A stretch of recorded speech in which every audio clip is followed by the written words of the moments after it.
un Milei que no vimos. ¿Qué apreciación de todo lo que fue este año desde lo político nos puede dar? Bueno, en primer lugar, quiero decir que si por mí fuera, la elección tendría que haber sido muchísimo más estrecha en el tiempo. No puede ser que estemos en elecciones desde febrero en alguna provincia hasta noviembre en el balotaje. Un año de elecciones no aguanta ningún país, porque todos sabemos que las elecciones generan, primero, energías que se canalizan hacia el comicio y hacia las cuestiones electorales y a las pujas en esa materia, y por otro lado, genera incertidumbre en la sociedad sobre cuál va a ser el rumbo del país. Eso no puede funcionar más así. Por eso me parece muy bien, me anticipo a decir que si Milei presenta el 11 de diciembre un proyecto de ley que incluya, entre otros muchos temas, la eliminación de las PASO, yo estoy completamente de acuerdo.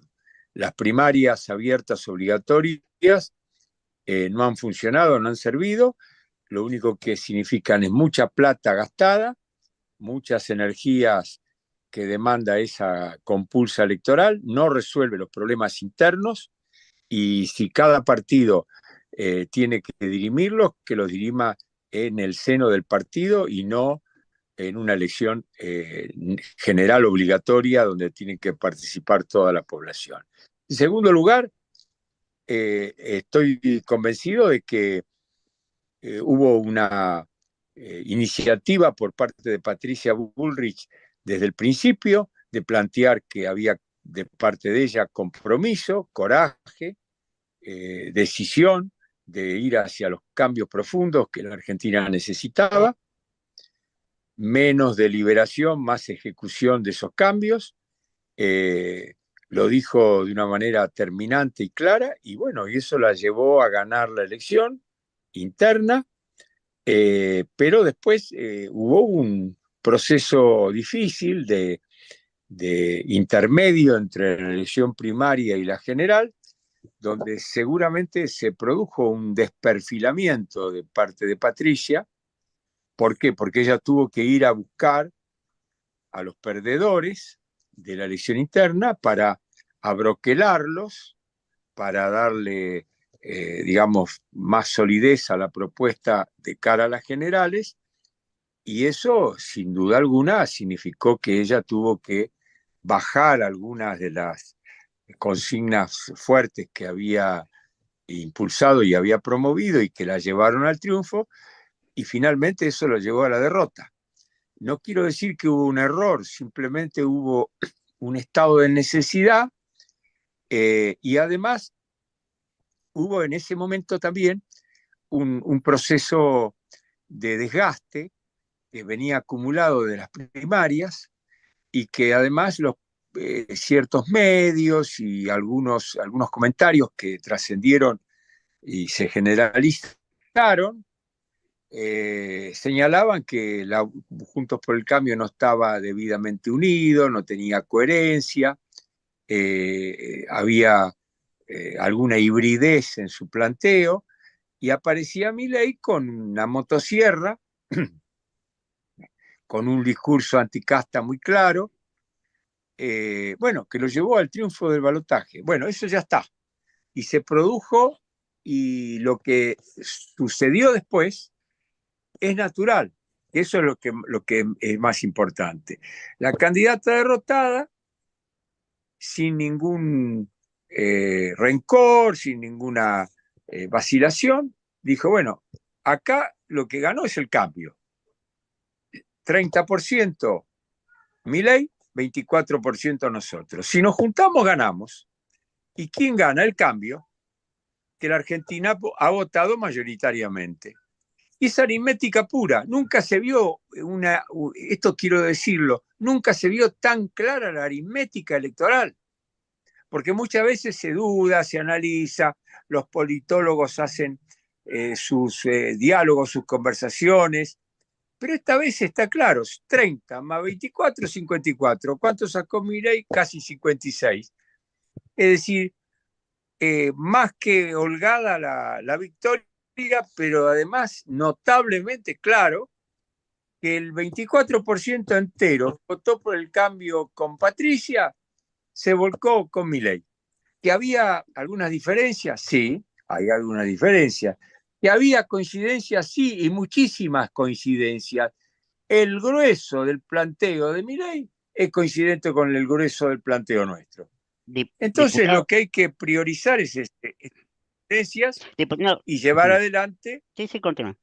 la Sí, propuesta del lo cambio. vuelvo atrás un poco. Usted hablaba de la interna de Juntos por el Cambio, y el otro día, haciendo una entrevista al diputado López Murphy, había un planteo, yo le había hecho una pregunta sobre si no hubo un desgaste, porque de pronto en la interna había 5 candidatos a presidente, 500 candidatos a diputados, senadores, y usted hablaba del periodismo, como generaba ruido en Juntos por el Cambio, pero muchas veces si uno escuchaba a una iglesia o a la gente de la reta, siempre había como una interna verbal en redes y en los programas. Entonces, ¿no cree que eso también hizo que perdieran cantidad de votantes?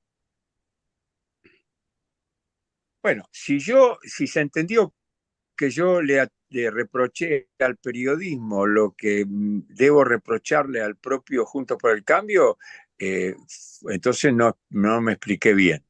Lo que dije es que el periodismo reflejaba las rencillas de Juntos por el Cambio, que eran más que evidentes y trascendían a las cuatro paredes de Juntos por el Cambio para transformarse en una cuestión pública que los periodistas lo único que hacían es traducirla y llevarla a la información pública. Por supuesto que fue demasiado subido el tono, que no hubo algunas reglas que debieron haberse respetado para evitar justamente una exacerbación, un desborde, un desmadre de esa puja interna. Eh, Evidentemente que Larreta tenía una posición distinta a la de Patricia Bullrich, pero uno puede justamente enfatizar, subrayar, destacar y exaltar las coincidencias antes que las diferencias.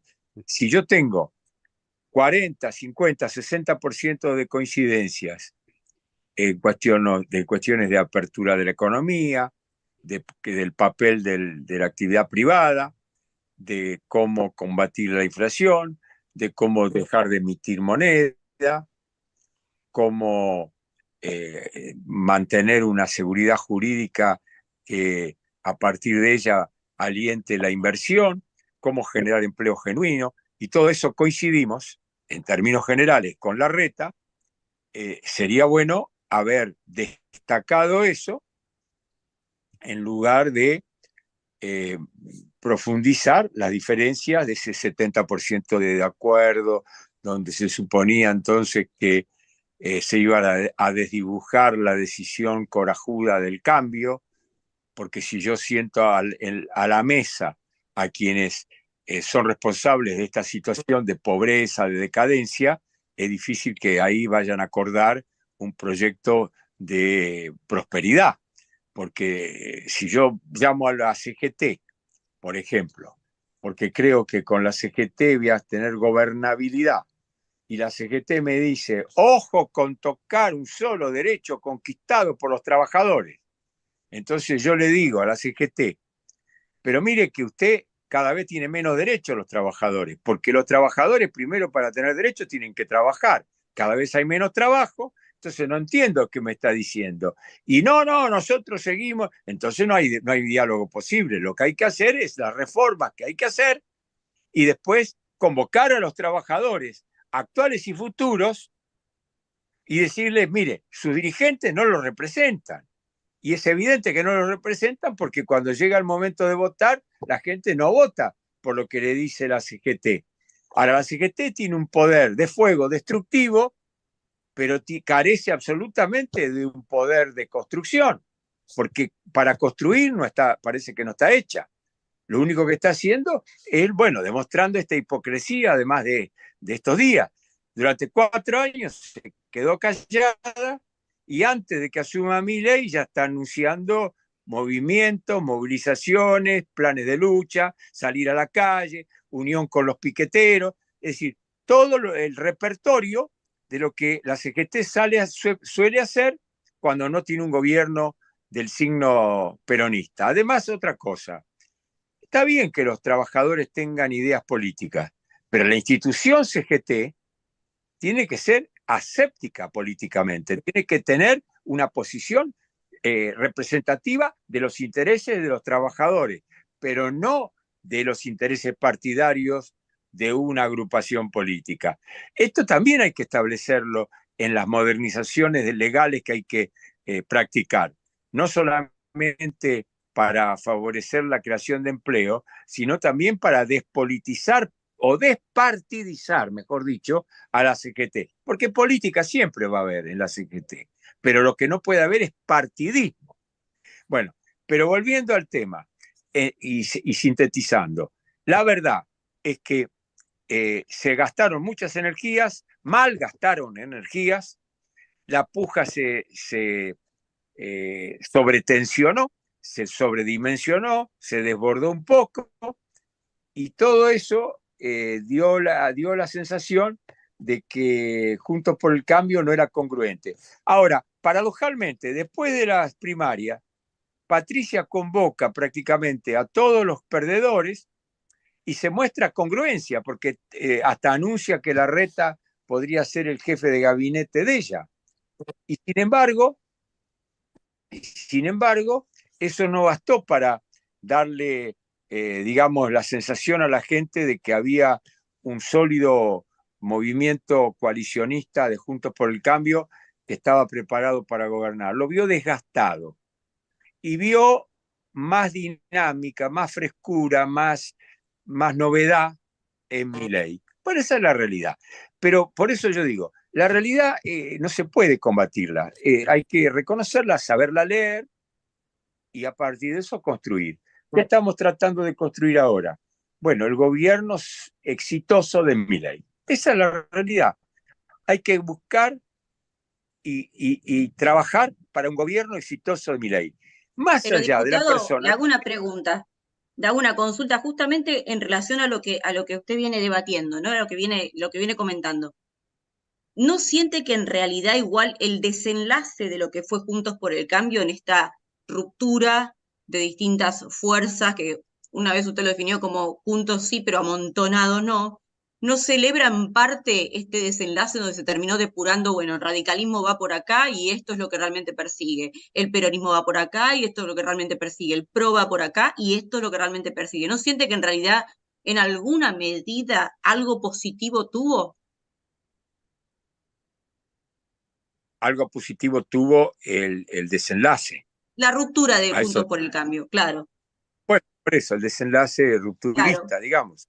claro. Bueno, primero no se puede anticipar que hay una ruptura porque sería prematuro y además sería como la crónica de un final infeliz anunciado, ¿no?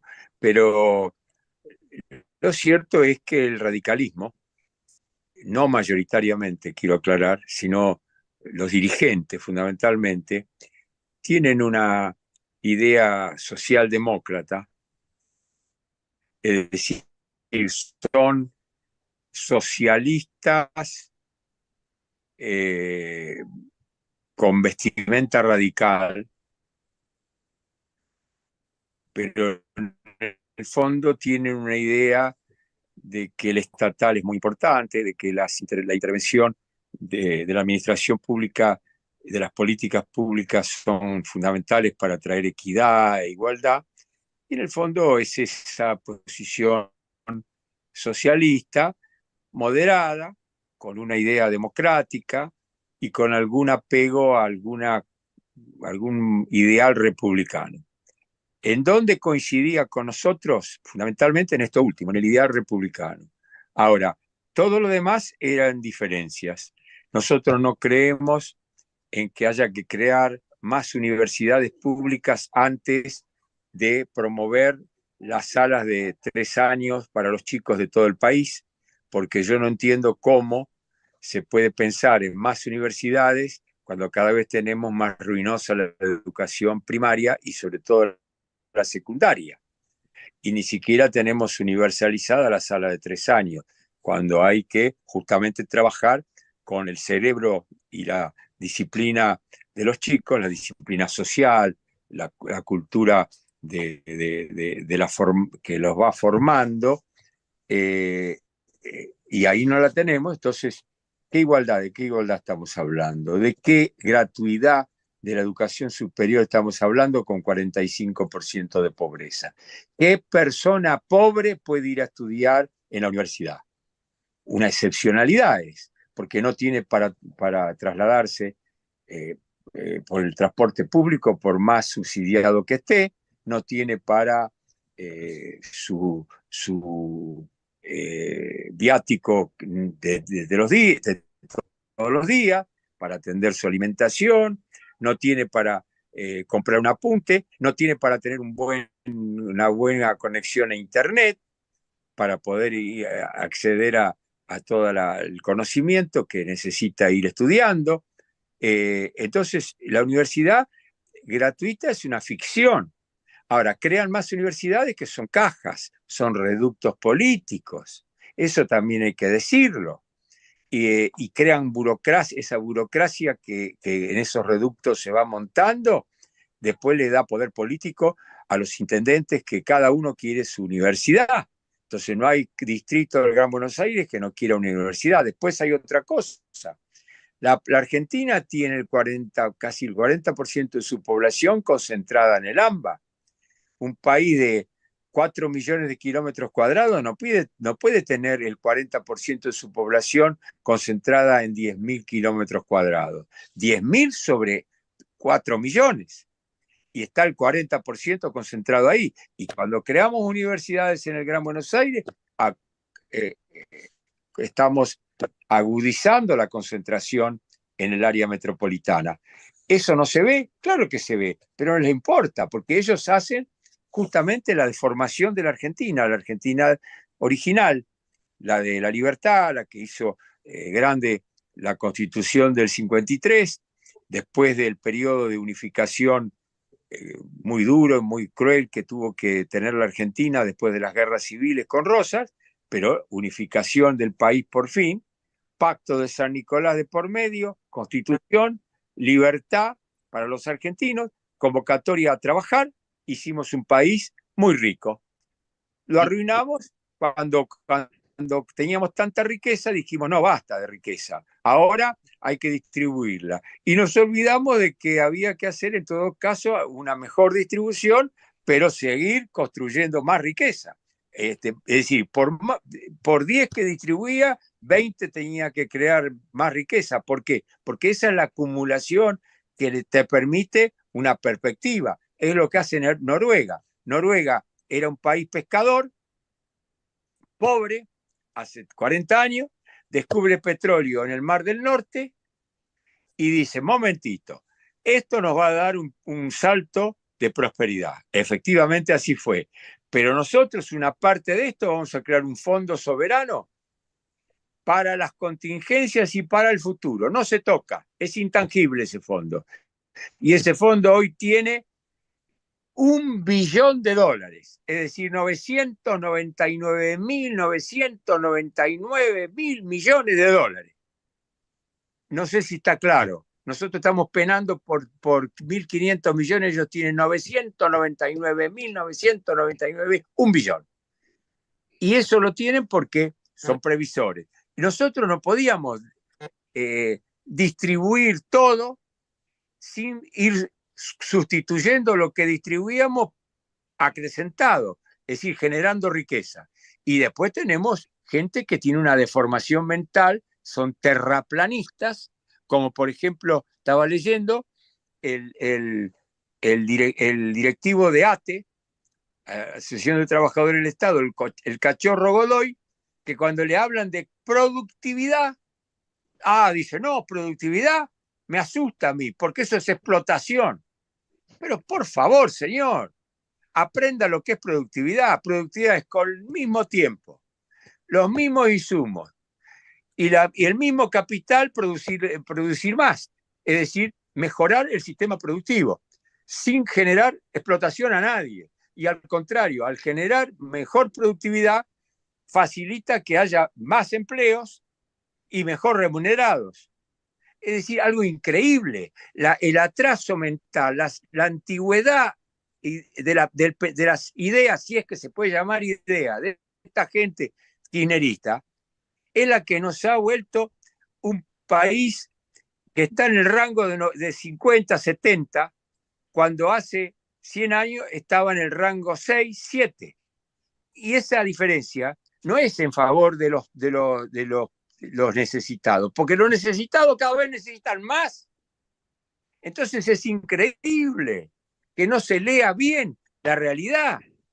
Los necesitados hoy no tienen pavimento, no tienen cloaca, no tienen algunas veces agua, no tienen vivienda digna, no tienen transporte público, no tienen salud, en las salas de asistencia de la salud no hay especialistas y no hay insumos, no hay elementos fundamentales para poder atenderlo.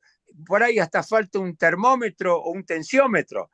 Y eso me vienen a decir que es satisfacer las necesidades de los humildes. Los han hundido en nombre de los humildes. Han empobrecido al país con el populismo este. Por eso hay que terminarlo y no hay que equivocarse. Tratar con el populismo creyendo que el populismo nos va a dar gobernabilidad. El populismo no nos va a dar gobernabilidad, nos la va a quitar. Diputado, Y nos va a quitar autenticidad. le hago una consulta por su expertise en la Cámara. Usted fue diputado, fue senador en varios gobiernos. Y hoy estamos en una situación crítica. El país está en una situación crítica, como estuvo en el gobierno de Menem. El gobierno de Menem presentó la ley Omnibus y se firmó.